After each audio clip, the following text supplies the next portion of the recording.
3, 2, 1. Here we are. Hey, we're live. Hi, everybody. Hi, Dr. Nick. Okay, wait. Let's supposed to get back a little bit more. I don't know. I feel like I'm like all over Gracie if I'm. I feel like there's no other way. I know. We just have to get cozy. It's okay. Why won't this stay? There you go. All right. We have a viewer. Hey. Hey, viewer. All right. So I wanted to talk about, it's Stephanie. Yay! Yay! Stephanie, do you have any questions about unschooling? I have a Tag your friends. I have a question about the little snow owl. Snow owl, what's that? Not the snow owl, the other one, the little owl, who visits her snow owl cousin. What are you talking in about? the North Pole, and then Santa comes and saves the day. What is this from a book that Stephanie read to you in German? Yeah. Is that what's happening? Yeah. There's Anne. Oh yeah, everybody remember. Life Without Instructions conference, right? Yes. Early bird registration has been extended to May 31st. So you have a few more days to get, oh, and there's payment plans. So, oh my gosh, she's writing in German. So I'm trying to pull it up so that we don't have to lean forward. Here we go. See translation. Schnule. Snowy owl. There we go. Schnule. All right, so Gracie. Schnule. Stephanie's a member of our unschooling, preschooling. Darn tootin'. Dallas Co-op. preschooling community. And so Stephanie speaks German, so she's been helping Gracie learn German. Well, she read me a book in German, and I was anyway. just referencing it. They're starting to learn German, right? She's thinking of doing oh look, it's Chris. Didn't warn her. I did post a couple hours ago that we were going to be doing this. She said we didn't warn them ahead of time. I posted, but not everybody. It doesn't. Facebook is dumb.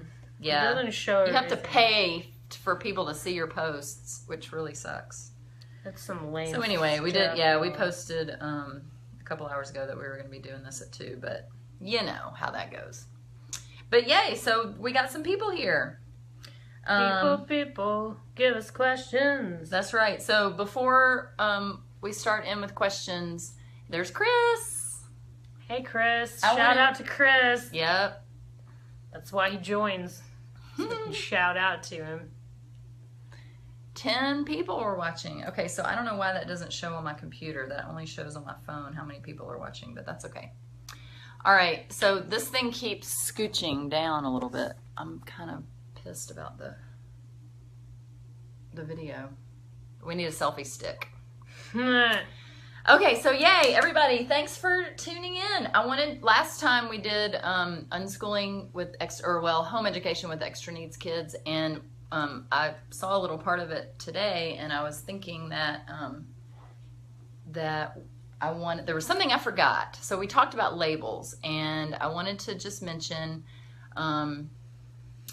you can watch the video from last time to hear what I said about the labels and how there are a lot of unschoolers who think that labels and diagnoses are unnecessary. So you can watch last time to hear more about that. But I just wanted to say that I think that they're helpful for the reasons that I talked about last time, but also wanted to add that often labels and diagnoses are helpful if your kid has some sort of behavior or some other challenge that makes something about living in the world difficult. Often the label or the diagnosis can help other people have compassion for your child, right? So like my kid that has autism he has aggression sometimes. He's doesn't understand, appropriate ways to interact socially. And so when people understand that he has autism, they're much more compassionate toward him. And I've seen that also with other kids who maybe don't have as severe of a extra need as my kid. But if they have mild autism, often helping friends and people at co-op or people, that your kid interacts with, explaining to them that, that they, even if you're not diagnosed, that, well, we think that he might be on the spectrum, can really help other kids and other parents and just people in the world in general to have a little more patience, understanding, and compassion for your kids. So that's another a reason that I think that labels can be helpful. Arthur has an autistic friend.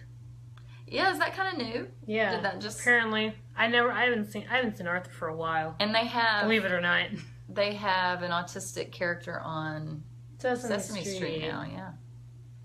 So anyway, that was just something that I realized when I was watching last week's video that I forgot to mention that aspect of how labels can be helpful. There's a lot of folks in the unschooling community who think that labels are problematic and they're never helpful. They get in the way of unschooling, and nothing is ever just one way. Right, I agree. Yeah. So anyway, I disagree with that assessment, and so just wanted to mention that other way that labels can be helpful. All right, so I'm going to refresh and see if we have any questions yet. My computer's taking a minute. I don't know why that's slow. It has the colorful pinwheel. Yeah. All right, Danielle's with us. Hey, Danielle. Hey. Danielle, do you have any questions about unschooling? Let us know your questions, everybody. Oh, so I'll let everybody know I've been posting these videos on the Radiant Living website. So if you go to radiantlivingandlearning.com and then under unschooling, it'll say Ask an Unschooler videos in the menu item. Unschooling menu, like the drop down. So that's how you can find the rest of the videos if you want to watch past episodes. Oh no, my computer is not happy. Here, I'll see if I can get it on my... Oh my god. That's okay. The phone's working. All right, there, it worked. Okay, so we still don't have any questions. Hello, Danielle. Okay, so we talked about labels. I think that was everything. Oh no, this is another thing that I think is interesting about unschooling and helpful to know. And your mom and I have talked about this. So Gracie's mom, Gracie is a lifelong unschooler. We didn't do introductions. This is Gracie. That's me. Hi. Unschooling if you're tuning in for the first time, that's right. I don't know why you would be. We've been doing these for a few weeks, and I think they're pretty great. And so, where you've been under a rock, who knows? All right. So yeah, if you're new, Gracie is a lifelong unschooler. 21 years of unschooling. Yeah. And then I went to school and had not a happy experience in school. So when my oldest child was in the very beginning of second grade, we had some, I realized that school was not the best place for him. And so we've been unschooling ever since. So he's 15 now. So he started when he was 7. And then I also have 2 more kids that we unschool.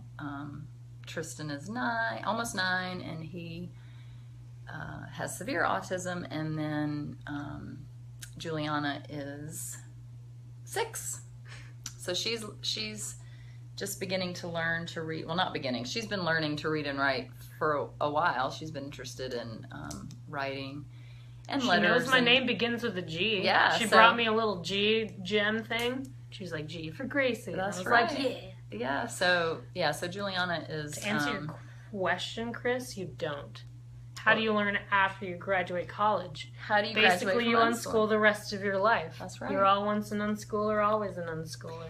So in Texas, you graduate, your home is considered a private school, and so you can graduate your kid by, you create a transcript with unschooling. You just use whatever activities and interests they have and the things that they've been doing, and you take those activities and you put them into the academic categories that they would fall under.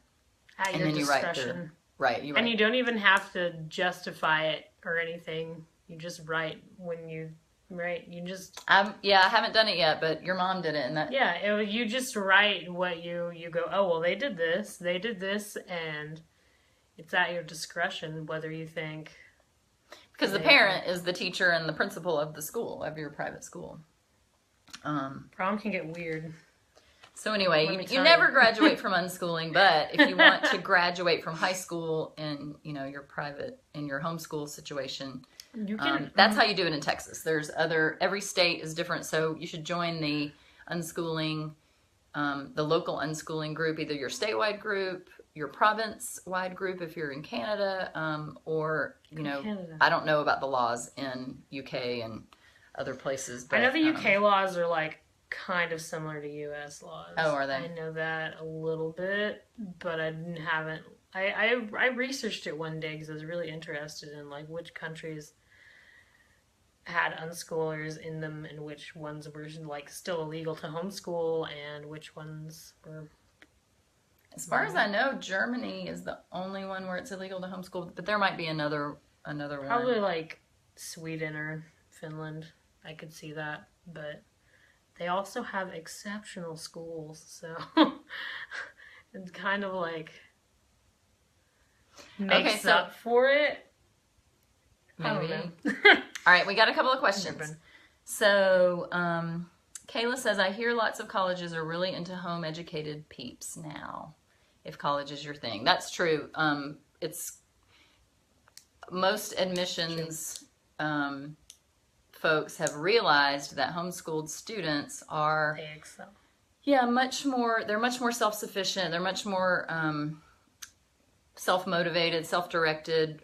They don't require as much hand-holding as students that are coming out of high school. There are a lot of reasons why home-educated kids have become very desirable for in college admissions. So if you Google that topic, there'll be lots of articles about all the reasons why home-educated kids are in demand. And then we have special snowflakes. Well, and they really, especially with unschoolers, but I think with homeschoolers as well, and that the distinction is that homeschoolers would be recreating school at home a lot more than unschoolers would be doing that. But both groups of kids they actually have retained the information that they've learned during, their school years, because they're generally not all homeschoolers, but they have much more flexibility in terms of what they learn and when they learn it and how they learn it. And so they're able to actually remember the information, retain it, and build on that knowledge as they go. Yeah, and if you're an unschooler who chooses to go to college, you're really choosing to go there and you really actually want to be there, unlike some kids who go because they feel like they don't have any other options. Well, and when you've gone through high school, it's just kind of like the next step, even if you're not sure what you want to do. Yeah, totally. And so they bring that high school attitude that they have had in high school for the past 4 years to college, and they kind of slack because they don't really want to be there. But right, I think that's why they like home-educated kids, because, like she said, they're making the conscious choice to do college. Yeah, that's true.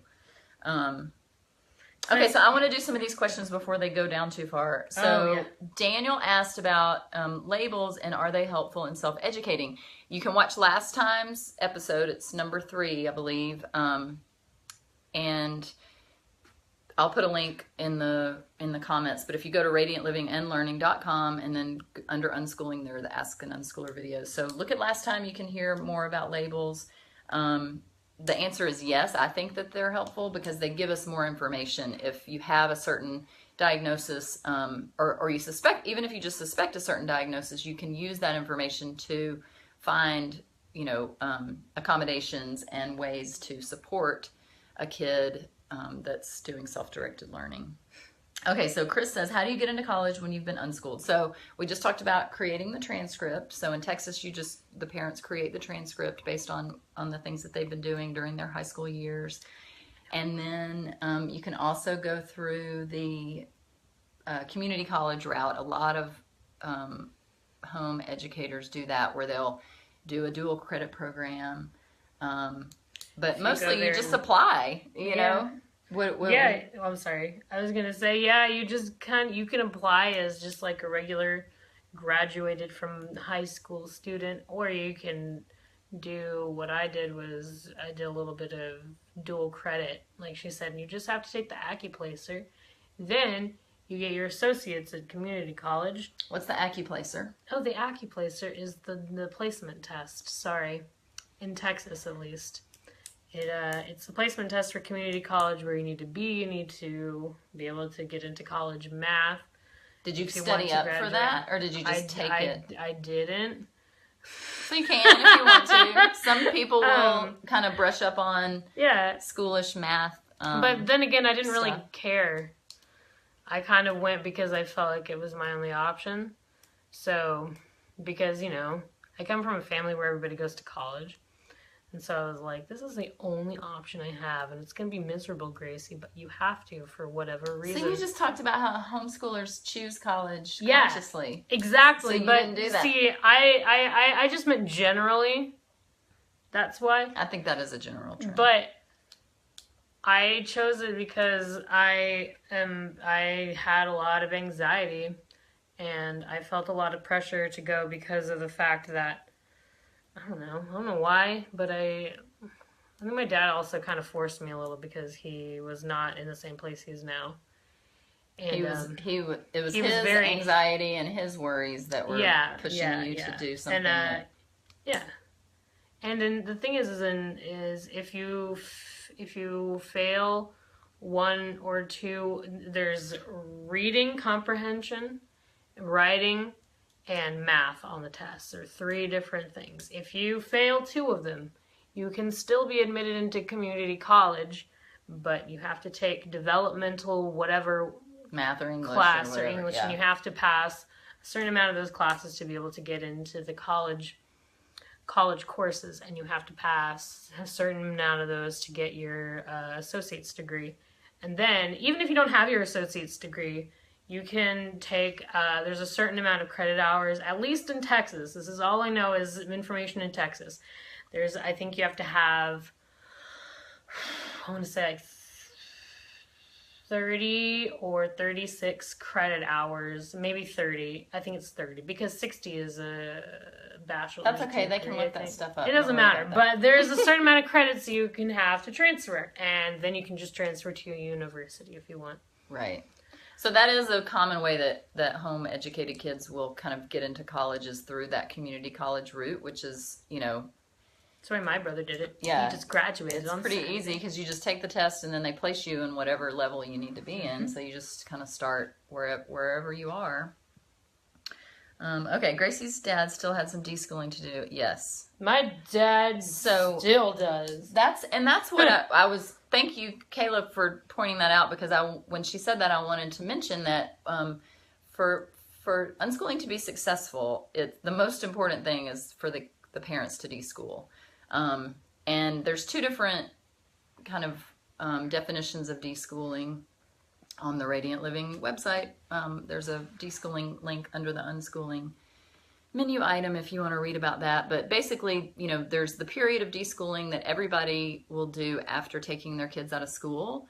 And that's kind of, they compare it to summer vacation. You just kind of pretend like it's summer vacation. You let the kids just do whatever they feel like doing. You might still do some activities if it's something fun that the kids want to do, but it's like a de-stressing period of just kind of getting used to being home and directing your time in any way that you feel like doing, because that's a big change from after a kid's been in school for a long time and every minute of their day has been planned by an adult. So there's that period of deschooling, but there's a longer period of deschooling that happens kind of in stages. It's kind of like peeling back the layers of an onion. So parents generally have the most unschooling or deschooling to do, because most of us spent 13 or more years in school and live in a society where, the predominant cultural beliefs are that learning looks a certain way, and that way is what people do in school. So So generally, unschooling parents have to do a lot more deschooling than their kids do. But I've found that kids have to do quite a bit of deschooling too, because even if they've never been to school, they live in this culture that, you're watching PBS, which has a very big bias towards school and schoolish type, learning. And then you watch shows like on Disney Channel where they all go to school and glorify it. Right. And then also, you're around cousins and, neighbors and other kids who ascribe to that philosophy that learning looks like what happens in school. And so even kids that haven't been to school still, sometimes have to do some deschooling. And so that's just, a process of changing your beliefs. We have cultural beliefs that we, buy into or not, right? And so the more you are buying into that belief that learning looks like what happens in school, then you have more work to do in terms of letting that go. Yeah. I have